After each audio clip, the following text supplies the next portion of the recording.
Hi all, this is Skate, and this is the Glacial 112, or what it should be called, a WZ112.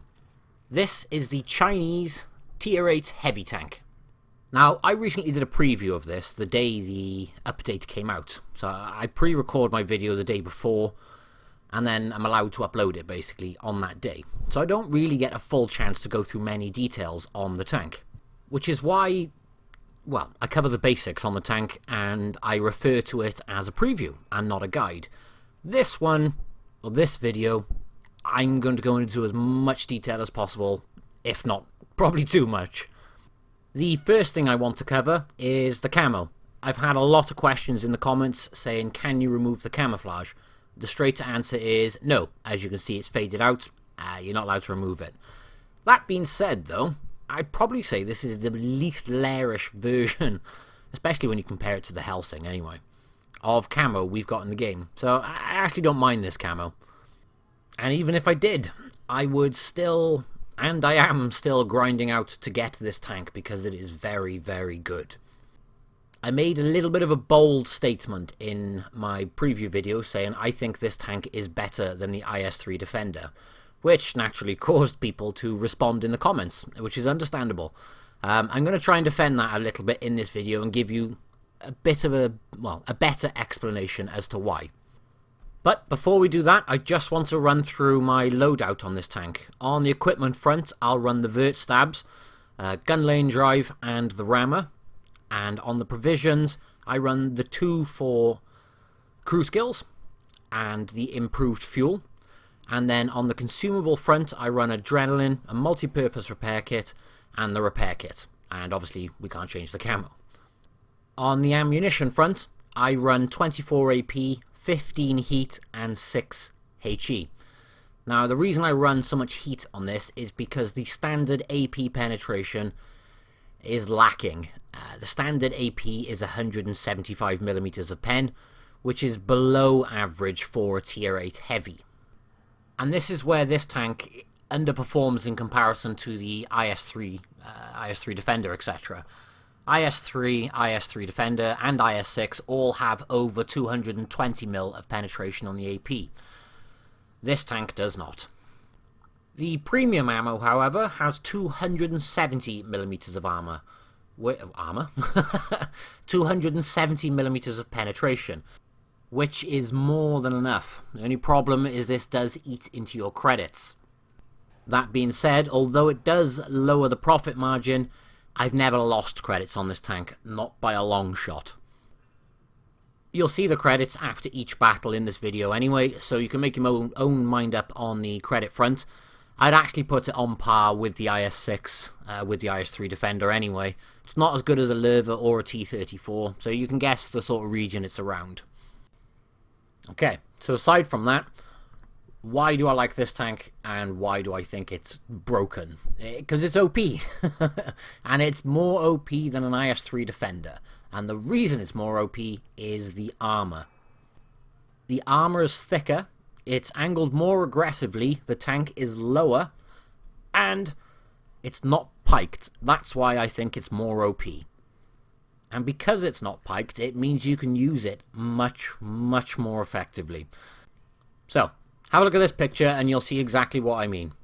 On the top left, we have the 112. On the top right, we have the IS-3.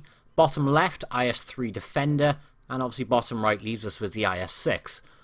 I am shooting at all 4 of these tanks with the top BL9 gun on the IS-3, which has 225mm of penetration. You can instantly see why I think this tank has crazy armor. Shooting at it directly with the normal 225mm AP, yeah, you can't pretty much penetrate it except for the hatches on the top, which if you're wiggling are going to be a hard shot, and if you hold down, you're not going to be able to get that lower plate. The IS-3's roof is considerably weaker, as you can see there, and so is the IS-6. The IS-3 Defender, however, has a very, very strong turret, as we all know. But the front plates on the IS-3 Defender, a lot of people don't know about. As you can see there, the armor is thicker in the middle because of extra armor. That's why the IS-3 Defender is so troll, because of those plates on the front. So if you weren't aware of that previously, obviously now you are, but don't shoot the middle of the front on the IS-3 Defender, try and shoot more towards the cheeks. But this is the problem with the pikes. The problem being quite simply, and it's the same with the IS-6. If you angle the IS-6 or the pikes, you actually make the armor weaker on one side, but obviously make it more effective on the other.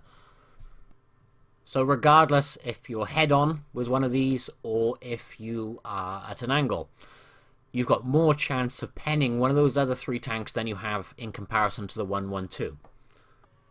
And to be honest, the situation's even more humorous when you slap some angle on it. So, here are all four of them at exactly the same angle. As you can see, the IS-3 on the top right, you can pretty much pen both cheeks nearly. The IS-6, by angling it, we can actually pen more of it. The IS-3 Defender obviously makes one side an auto bounce, but makes one side much, much weaker. And the 112, it just increases the armor thickness, which... oh, it's so broken.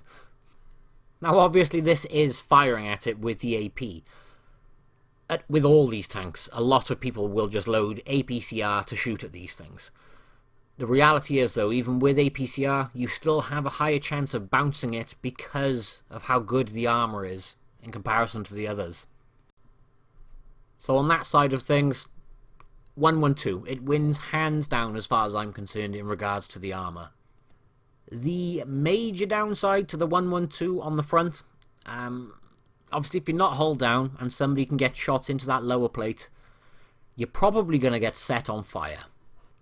And I'm talking like German tank being shot in the front lower plate, being set on fire. It's frequent.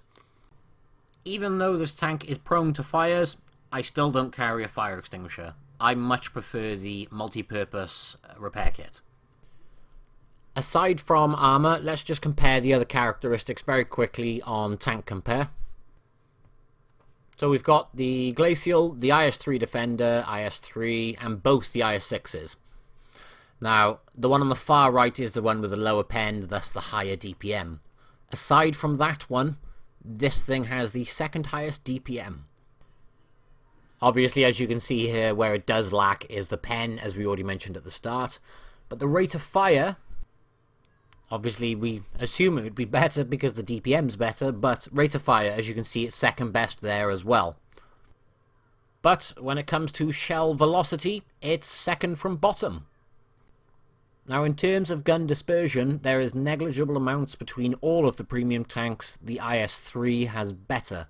IS-3 is around 0.36, and the gun dispersion on the rest is around 0.38. And then in terms of gun depression, they're all virtually on par, except for the Defender has 1 degree more, the IS-3 has 1 degree less. This thing has 6 degrees of gun depression.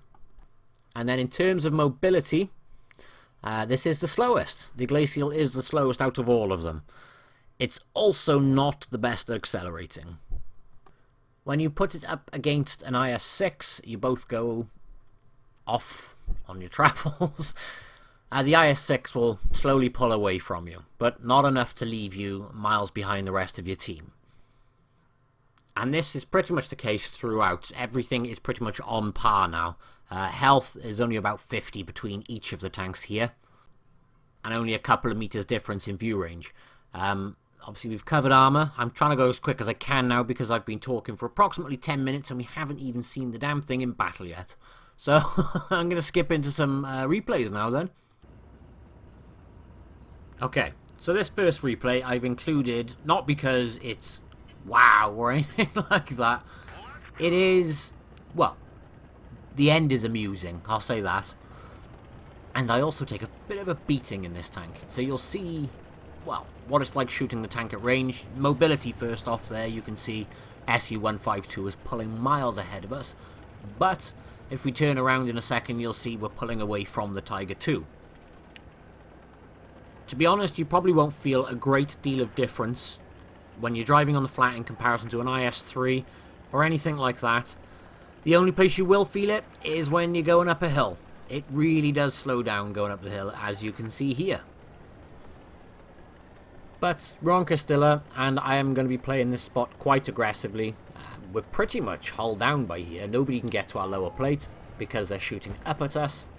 We have spotted 4 and already taken a bounce from that RU.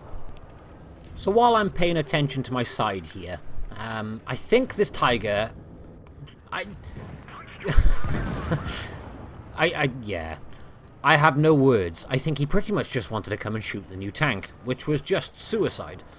But this M10 is completely unaware we are by here, so we are going to get some side shots into him. And there is a Panther just by there as well. Now he's going to be the bane of my life in this game. Now we do get one more shot into the M10. You'll notice both those shots were not fully aimed. And this Panther, again, must not realise I'm there. We do manage to get a HE into him. I was hoping for a side, but I got his track. It's not the end of the world, is it?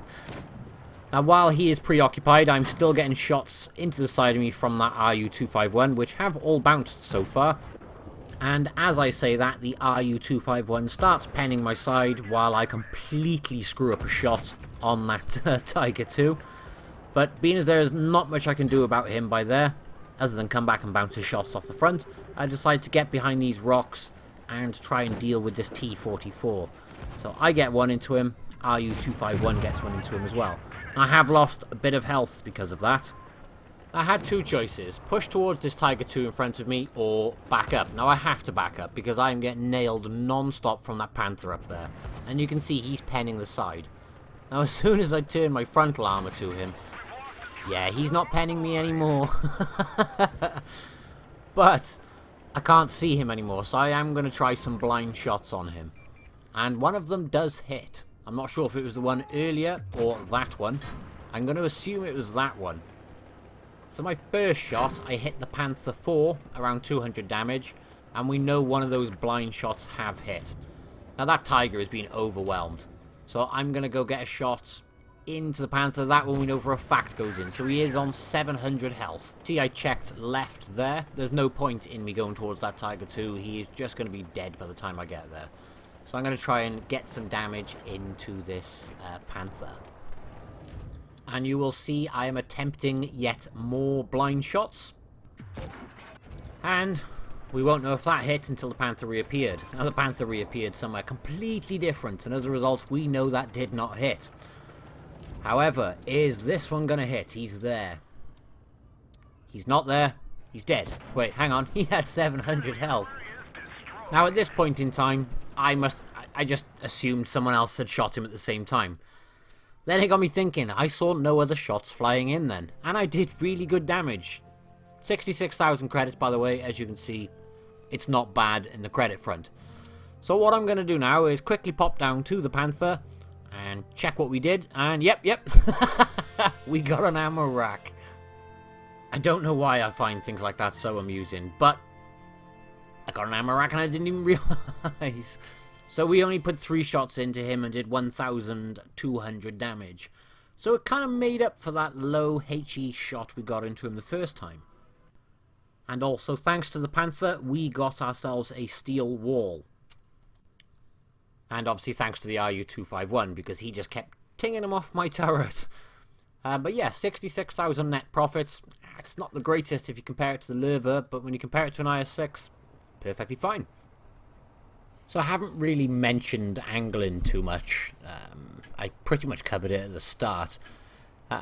With the way the front plate is angled, you pretty much just have to aim your gun over the left or the right track, and you have pretty much the appropriate angle.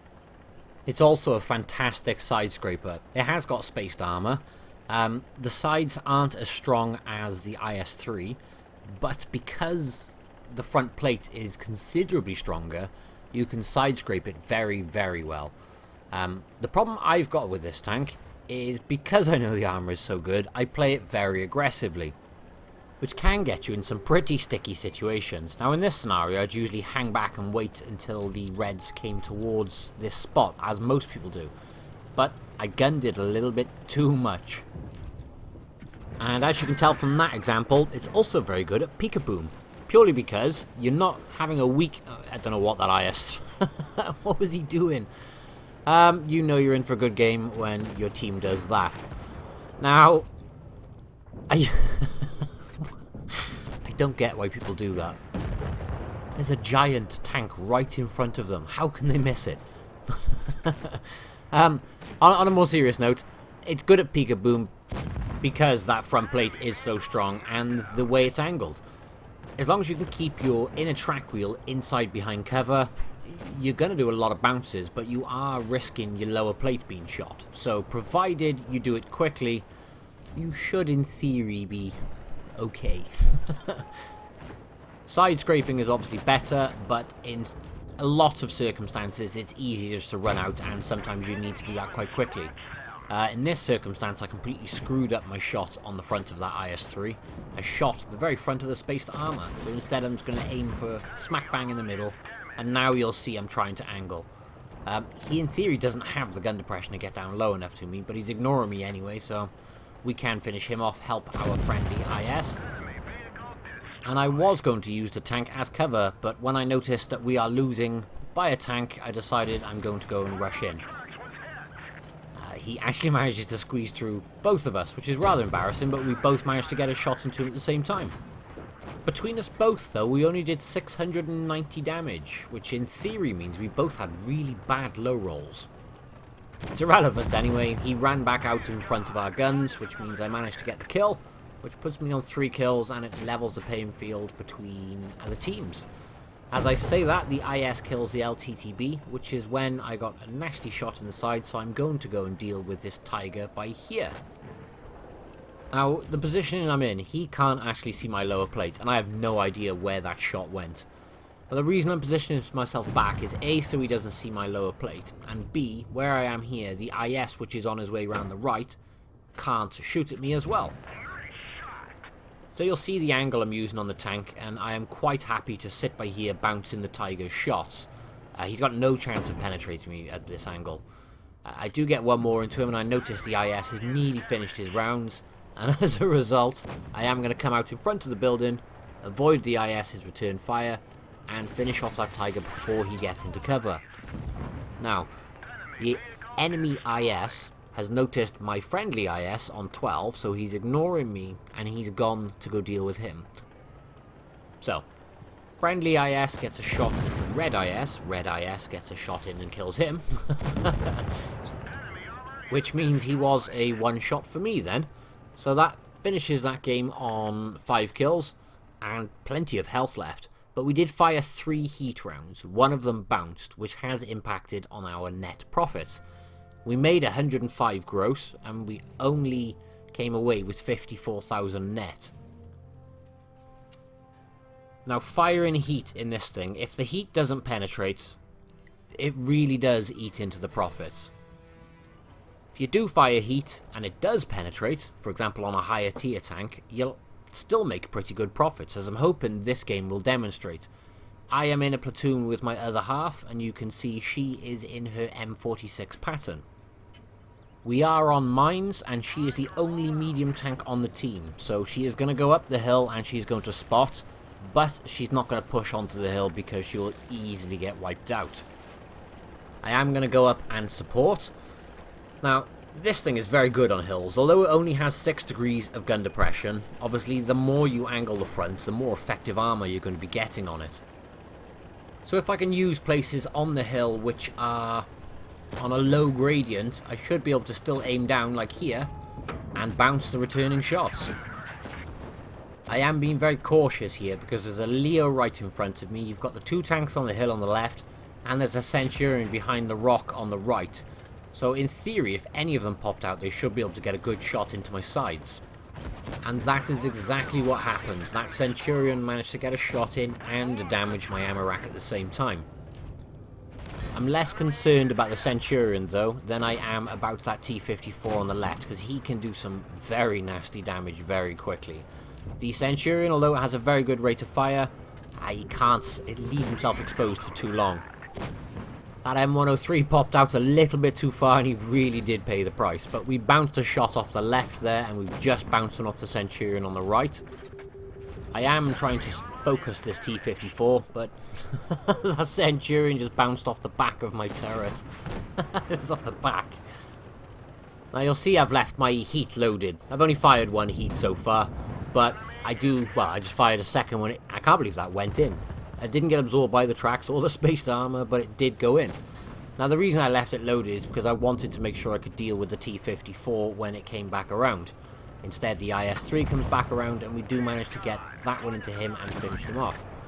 And you'll notice I switched straight back to the AP because I'm just going to focus down the Centurion now.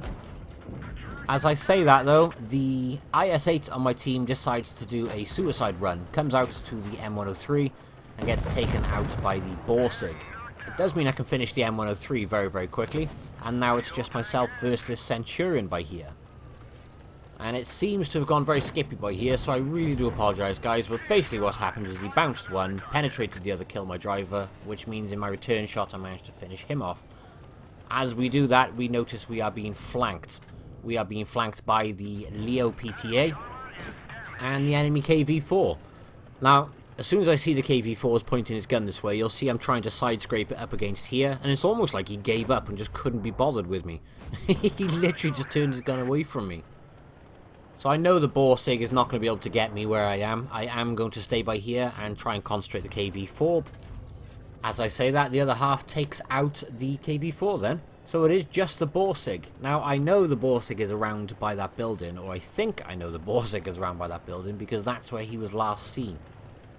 The Borsig, however, is a very sneaky tank. Now although he has enough alpha to one-shot me, I decided I was going to go for it anyway. It's the last tank. But instead, he takes out the other half, which means I know he's on a reload and I can put a quick HE into the side of him.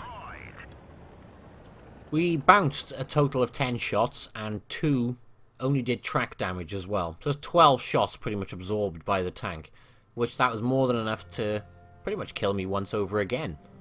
You'll see we got the mastery on this one though, because we were fighting predominantly higher tier tanks. And that gave us a grand total of 78,000 net profits. Which is still not as good as what the Lervo would get me, but that's a very, very respectable amount. All in all, I think this is a fantastic tank. It's very user-friendly, for obvious reasons.